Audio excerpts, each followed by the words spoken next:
할렐루야. 우리 옆에 있는 분들과 함께 인사하겠습니다. 오직 예수, 오직 예수. 사도행전의 제자들이 이렇게 오직 예수 하면서 복음을 전합니다. 그러다 그들이 감옥에 갇히게 되죠. 감옥에 갇혔는데 주의 천사의 도움으로 감옥에서 나오게 됩니다. 베드로와 사도들은 감옥에서 나오자마자 성전으로 다시 달려갑니다.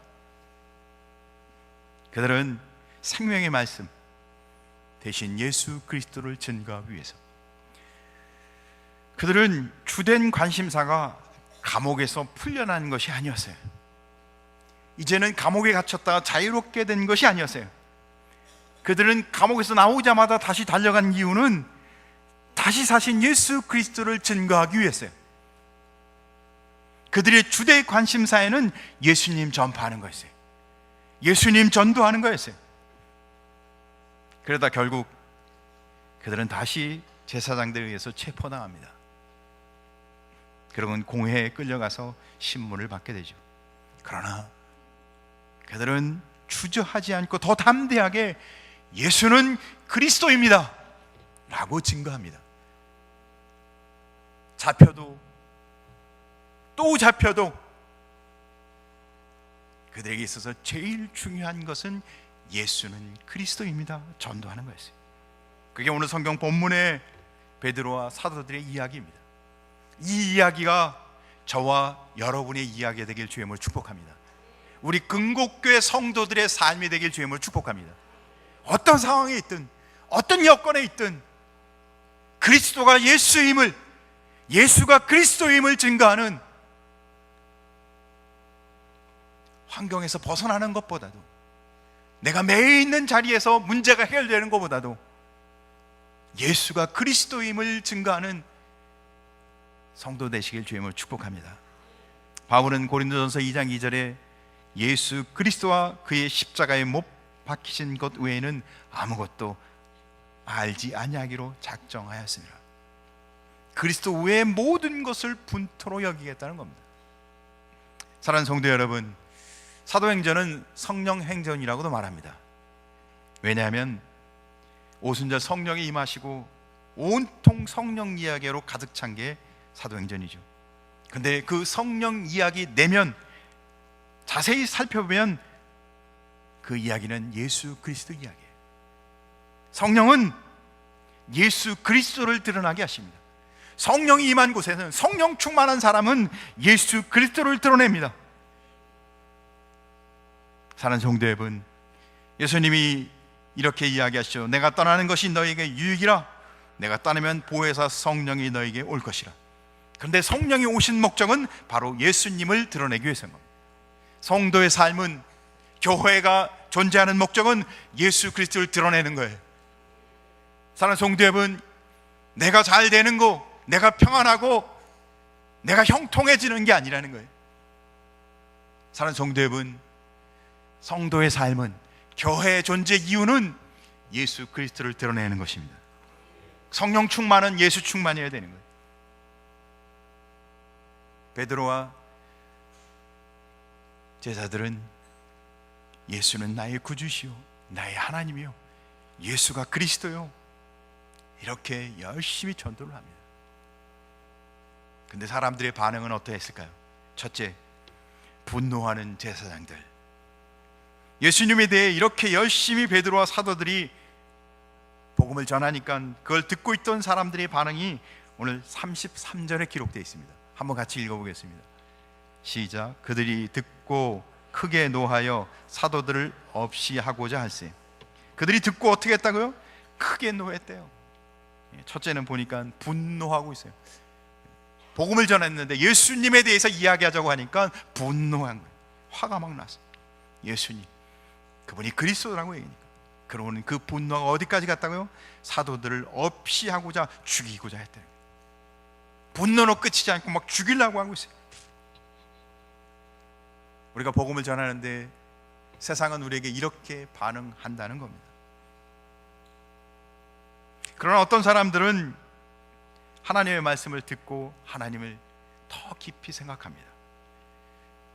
겨울 지나면 잎도 없고 앙상한 가지만 남아 있는데 그 가지는 죽은 가지 같습니다. 그런데 봄이 오면요, 신기하게 그 죽은 가지에서 뭐가 나요? 싹이 납니다. 뭘 생각한다고요? 하나님의 은혜를 생각해요. 요즘 가을이 이제 깊어가고 있습니다. 그 풀었던 푸른 잎들이요, 이제는 어떻게 해야 돼요? 단풍이 들기 시작해서요, 얼마나 아름답고 풍성해지는지 몰라요. 그런데 뭘 생각한다고요? 하나님이 하시는구나, 하나님의 은혜를 기억한다는 거예요. 아침에 일어나는데 오늘도 내게 하루의 삶을 주셔서 신선한 공기를 마시면서 하루를 시작하게 하신 하나님을 기억한다는 겁니다.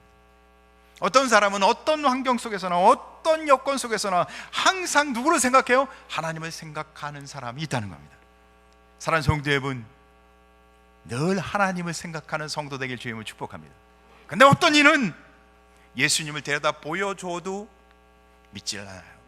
예수님과 대화를 나눠도 예수님에 대해서 거부해요. 분노해요. 책들 잡으라고 해요. 성경에 보니까 그렇게 했던 사람들이 실질적으로 있었는데 그들을 우리가 바리새인과 서기관이라고 합니다.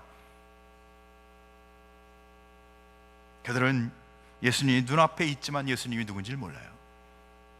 말씀을 듣지만, 음성을 듣지만 하나님이 무엇을 말씀하고 있는지 깨닫을 수가 없어요. 왜 사람들은 이렇게 예수님에 대해서 모르고, 모르는 것에 끝나지 않고 도리어 분노하고 화를 내고 너나 잘 믿어,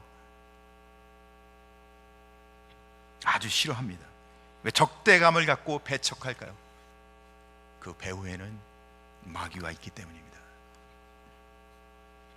사탄이 뒤에 없다면 어떻게 그렇게 예수님 전하자고 하는데, 예수님에 대한 복음을 듣는데 분노하고 배척하고 죽이라고 할 수 있을까요? 그렇게 할 수가 없어요. 분명히 예수님을 배척하고 예수님에 대해 분노하고 예수님에 대해 거부하는 것은 그 배후에 영적 사탄이 존재하고 있는 게 분명합니다. 그런데도 불구하고 세상에는 다 사탄의 권세 안에만 있는 건 아니에요. 놀라운 일이 있는 줄 믿으시 바랍니다. 도저히 믿을 수 없고 우상숭배로 가득한 불신자 가운데도 하나님을 만날 사람이 준비되어 있다는 사실을 기억하시기 바랍니다. 구약 성경에 보면 기생 라합이 그런 사람이었어요. 하나님을 전혀 알 수 없는 이방인 가나안 족속 중에 있는 그것도 기생이었어요. 하나님을 믿을 수 있는 환경이 아니었어요. 그런데 하나님에 대한 소문을 듣습니다.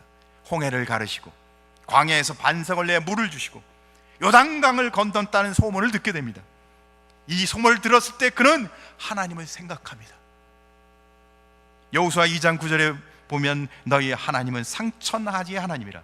너희 하나님에 대한 소문을 들었는데 우리의 마음이 녹았고 너희 하나님이 진짜인 것 같다. 할렐루야.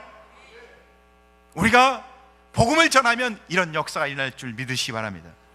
복음을 들을 사람들이 있다는 거예요. 그래서 우리를 선택하여 복음을 전하게 하시는 겁니다. 이슬람 신자 가운데도 하나님을 믿을 사람이 있습니다. 그래서 선교사를 파송하죠. 사회주의 국가인 러시아나 중국 같은 데도, 북한에도요, 예수님을 믿을 사람들이 있습니다. 그래서 성경은 우리에게 끊임없이 복음을 전해야 한다고 해요. 왜 복음을 전해야 한다고요? 하나님이 준비시켜 놓은 사람이 반드시 있기 때문이죠. 세상이 다 거부만 하는 건 아니에요. 핍박만 하는 건 아니에요. 복음을 들을 준비된 사람이 있어요. 할렐루야. 그래서 하나님은 빌립을 어디로 보내요? 광야로 가라고 합니다. 광야에 누가 있어요? 아무도 없는데. 근데 하나님은 그 광야에 에티오피아 내시를 준비해 놓으셨어요. 복음을 들어야 할 사람을 준비해 놓고 보내셨어요. 빌립은 모르죠, 거기에 누가 있는지. 우리가 만나는 사람 중에 누가 예수를 믿어야 할 사람인지, 하나님에 대해 준비된 영혼이 누군지 우리가 모르잖아요. 근데 하나님 우리에게 가라 하십니다. 하나님은 우리에게 전도하라고 하십니다. 하나님 우리에게 복음을 전하라 하십니다. 할렐루야. 하나님 말씀에 순종하는 성도 되길 주님을 축복합니다. 이게 바로 복음을 전해야, 전도해야 할 이유인 거예요. 환경을 이야기하지 않고, 내가 갖고 있는 여건을 이야기하지 않고, 우리는 모든 삶 가운데 하나님이 준비되어 있는 사람이 있다는 사실을 기억하며 누가 날 죽일 수도 있어요. 핍박할 수도 있어요. 나를 조롱할 수도 있어요. 하지만 준비된 사람이 있다는 거죠. 오늘 하나님의 놀라운 사람 한 사람을 또 준비해 놓으셨습니다. 34절에 보니까 바리새인 가말리엘은 율법 교사로 모든 백성에게 존경을 받는 자라. 공회 중에 일어나 명하여 사도를 잠깐 밖에 나가게 하고 말하되 이스라엘 사람아 너희가 이 사람에 대하여 어떻게 하려는지 조심하라. 가말리엘이라는 사람을 준비해 놓으세요. 다른 사람들은 다 노해서 베드로와 사도들을 없이 하고자 하고 있는데 가말리엘이 바리새인 율법 교사요, 백성들에게 존경받는 자였던 그가 이 제사장들에게 이야기합니다. 이 사람들에 대하여 너희가 하고자 하는 일에 대해서 조금 더 생각하고 조심해라. 그러면서 예를 두 가지를 듭니다. 역사적 사건을 들어서, 추론이 아니에요. 역사적 사건 두 가지를 들어요. 전에 드다가 일어나 스스로 선전함에 사람이 약 400명이나 따르더니 그가 죽임을 당함에 따르던 모든 사람들이 흩어졌고, 드다를 사람들이 쫙 쫓았는데 드다가 죽으니까 사람들이 다 흩어져 버렸다는 거예요. 그 후 호적할 때 갈릴리 유다가 일어나 또 갈릴리 유다라는 사람이 일어났어요. 백성을 꾀어 따르게 하다가 그도 망한 즉 따르던 모든 사람들이 흩어졌느니라. 드다가 갈릴리 유다가 사람들을 선동해서 사람들을 꾀어 자기를 따르게 했지만 결국은 다 어떻게 해요? 망하고 죽고 없어졌다는 거예요.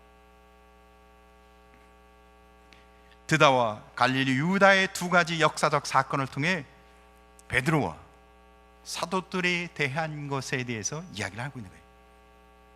그러면서 38절에 이렇게 얘기합니다. 이 사람들에 대해 상관하지 말고 버려두라. 그들에 대해서 그냥 가만둬 버리라는 거예요. 왜? 이 사상과 소행이 사람으로부터 났으면 무너질 것이요. 그렇죠. 사람이 주장해서 한 일이라면 언젠간 다 망하게 되어 있습니다. 만일 하나님께로부터 났으면 너희가 그들을 무너뜨릴 수 없겠고 도리어 하나님을 대적하는 자가 될까 하노라. 그게 하나님의 일이라면, 그들이 하고 있는 일이 하나님의 일이라면 너희가 하나님의 일을 어떻게 맡겠냐는 거죠. 그리고 그것은 하나님을 대적하는 일이다. 그런데 오늘 성경은 이렇게 말하고 있어요. 그들이 옳게 여겨 사도들을 불러들여 채찍질하며 예수의 이름으로 말하는 것을 금하고 놓으니라. 그래요. 사도들은 그렇게 하나님이 준비한 특별한 사람 가말리엘을 통해서 그들이 노임을 받게 됩니다. 채찍질을 한 이후 노임을 받게 되죠. 예수에 대해서 말하지 못하게 하고. 그런데 중요한 것은 복음을 들었을 때 그들의 반응은 복음에 대해서 배척하고 노하고 죽이고자 했습니다. 세상은 대부분 그렇습니다. 그런데 오늘 그렇게 옥에 갇히고 신문을 당하고 다시 풀려난 사도들과 베드로의 반응은 어떠했는가? 이게 오늘 중요한 메시지입니다. 두 번째, 그 이름을 위하여 핍박받는 제자들. 사랑하는 성도 여러분, 41절 보니까 그들이 그렇게 된 것으로 인해 어떤 반응을 보여주는지 41절을 한번 같이 읽어보겠습니다. 시작. 사도들은 그 이름을 위하여 능욕받는 일에 합당한 자로 여기심을 기뻐하면서 공회 앞을 떠나니라. 할렐루야. 성도는 어떤 삶을 살아가고 어떤 반응을 보여야 하는지를 보여주고 있습니다. 사도들은 감옥에서 나온 것, 그들이 갇혀 있다가 자유롭게 된 것, 그들이 기도를 얼마나 했겠어요, 그죠? 그런 어려운 상황에 얼마나 억울했겠어요. 그것이 해결된 것 때문에 기뻐했다는 성경의 기록이 없어요. 뭐 때문에 기뻐했다고요? 그 이름을 위하여 능욕받는 일에 합당한 자로 취급받았기에 기뻐했대요. 사랑하는 성도 여러분, 내 뜻이 이루어지고 내가 하고 싶은 일을 성취하고 내 문제가 해결되고 내가 가고 싶은 대로 가는 것 때문에 기뻐하지 않냐고. 나는 망해도 예수님을 증거할 수 있기 때문에 행복한 성도 되시길 주님의 이름으로 축복합니다. 성경은 우리에게 그렇게 오늘 이야기하고 있어요. 나는 망해도 예수님이 그리스도임을 증거할 수 있기 때문에, 그래서 내가 능욕을 받고 핍박을 받고 고난을 받아도 내가 그 일에 합당한 자로 여김받은 것으로 인해 기뻐하노라. 사랑하는 성도 여러분, 예수 믿는 것은 성공하는 게 아닙니다. 예수 믿는 것은 형통해져 가는 게 아닙니다. 주님의 뜻대로 사는 겁니다.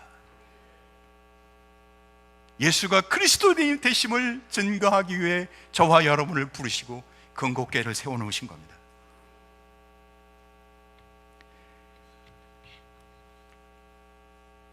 사랑하는 주님을 전할 수만 있다면, 예수님이 나의 구주 되심을 증거할 수만 있다면, 그들은 능욕도 핍박도 감당하겠다는 뜻이죠. 그들의 주된 관심사는 감옥이냐 감옥이 아니냐, 그게 아니었던 거예요. 핍박을 받느냐 핍박을 안 받고 그냥 편안하게 생활하는 게 아니었어요. 그들의 주된 관심사는 오직 예수. 할렐루야. 그들은 오직 예수. 왜? 세상에는 예수 이름보다 더 귀한 것도 없고, 예수 이름보다 더 능력의 이름도 없고, 예수 이름보다 더 높은 이름도 없고, 예수 이름보다 더 복된 이름도 없기 때문이죠. 예수 이름 없이 잘 되는 건 진짜 망하는 거예요. 예수 이름 없이 형통한 건 스스로 망하는 일이에요. 그 이름을 위해 살 만한 가치가 있고, 그 이름을 위해 죽을 만한 가치도 있는 겁니다. 사랑하는 성도 여러분, 예수 때문에 살든 예수 때문에 죽든 예수 때문에 사는 성도 되길 주님을 축복합니다. 그 이름을 위하여 능욕받는 자로 인정함 받았다고 기뻐했대요. 감격했대요. 예수를 증거하며 예수를 위해 사는 것 때문에 내가 고난과 고통이 있는데 그게 도리어 기뻤다는 거예요. 이해가 되세요? 그게 이해가 되고 삶으로 고백되어지는 성도 되길 주님을 축복합니다. 그래서 그리스도인의 삶은 어쩌면 고난이에요. 그리스도인으로서 사는 것이 고난받는 것과 어쩌면 같은지도 몰라요. 예수 믿고 한 번도 고난받은 적이 없나요? 어쩌면 부끄러운 일인지도 몰라요. 그 이름을 위하여 예수 때문에 모함도 당하고 오해도 받고 손해도 보고, 정말 예수님을 사랑하는 사람입니다.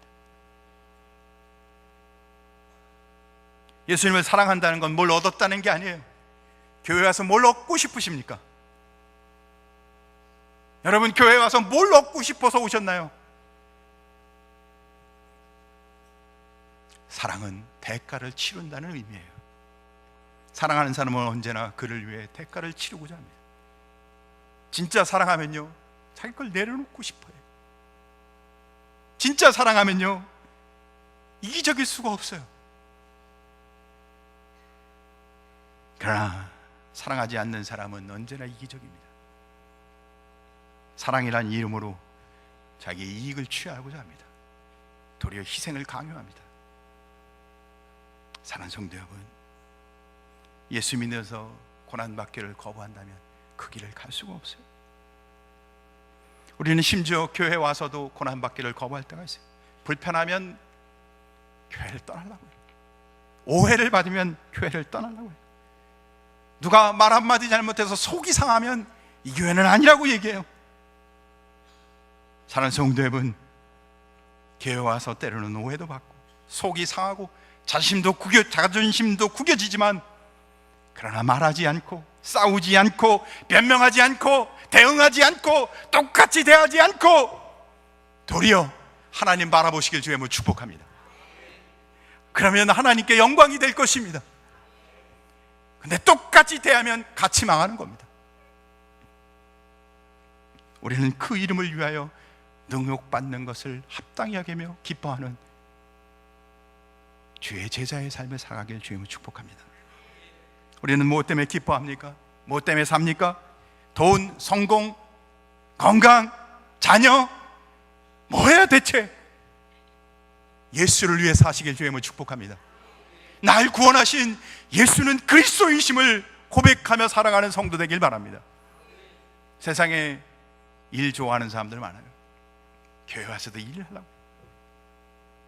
일하는 게 나쁘다는 뜻이 아닙니다.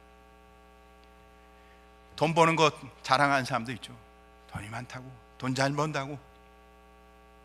또 요즘은 아무것도 안 하는 사람도 있어요. 중도. 사랑하는 성도 여러분, 뭐에 미친 사람도 아니고, 중도, 아무것도 하는 사람도 아니고, 여러분, 예수를 위해 사는 우리 삶의 목적, 성도의 삶의 이유, 교회를 하나님이 주신 이유는 예수를 위하여, 할렐루야, 오직 예수인 것을 고백하며 살아가는 성도 되길 주의 이름으로 축복합니다. 마태복음 5장 10절과 11절은 우리에게 분명하게 이야기합니다. 한번 같이 읽겠습니다. 시작. 의를 위하여 박해를 받는 자는 복이 있나니 천국이 저희 것임이라. 할렐루야, 할렐루야. 나로 말미암아 너희를 욕하고 박해하고 거짓으로 너희를 거슬려 모든 악한 말을 할 때에는 너희에게 복이 있나니.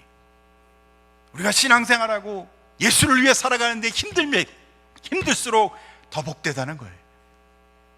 기뻐하고 즐거워하라. 하늘에서 너희의 상이 큼이라. 이 땅에서는 고난 가운데 살지라도, 이 땅에서는 오해가 있을지라도 하늘에 상급이 있다는 거예요. 선지자들도 이같이 박해하였느니라. 전에 있던 선지자들도 우리가 그렇게 사는 것이 선지자들 반열에 있다는 겁니다. 이게 얼마나 영광스러운 자리예요. 억울할 수도 있죠. 고통스러울 수도 있습니다. 무시당하기도 합니다. 그러나 해명하지 마시고,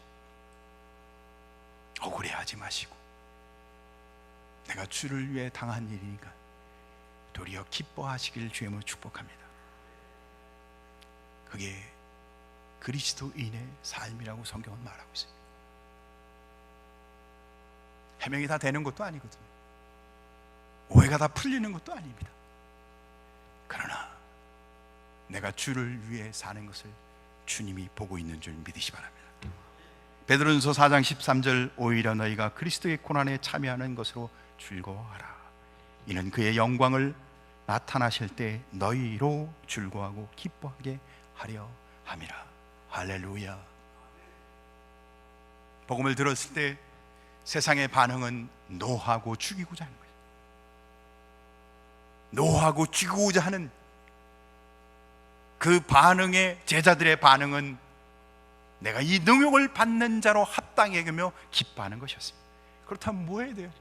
세 번째, 한번 같이 제목을 읽겠습니다. 시작.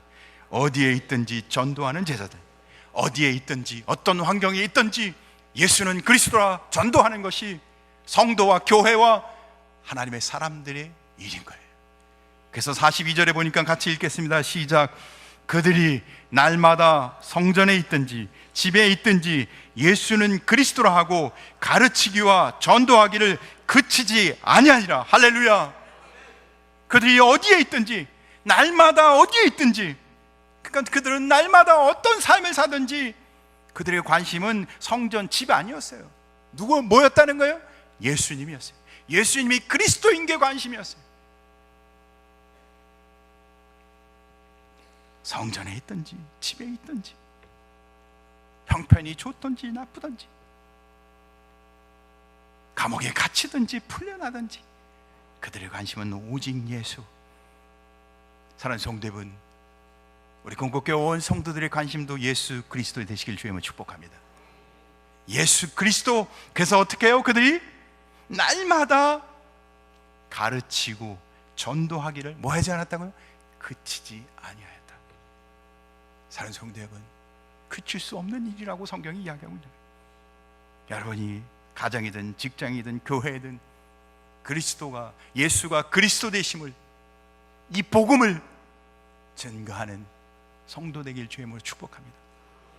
다음 주는 새생명 초청주일입니다. 왜 이런 행사를 해요? 저는 늘 강조하죠. 우리가 열심히 하면 할 필요 없는 행사라고. 우리가 정말 날마다 그 은혜 가운데 살아간다면 이런 행사를 하면 안 된다고. 안 하니까. 그렇다면 사랑하는 성도 여러분, 주어진 시간이라도 주님의 뜻에 따라 살아가길 주님을 축복합니다. 한 사람이라도 붙들고 예수가 구주이심을 증거하는 성도 되길 주의 이름으로 간절히 소원합니다. 한 사람이라도 더 말씀을 들을 수 있는 자리로 초청하고, 한 사람이라도 더 예수님을 만날 수 있도록 기도하고, 사랑하는 성도 여러분, 예수가 그리스도임을 그치지 않았던, 이것을 가르치고 전도하기를 그치지 않았던 초대교회의 은혜가 저와 여러분의 삶 속에, 우리 긍곡교회 온 성도의 마음과 심령 위에 함께하길 주님으로 간절히 소원합니다. 기도하겠습니다.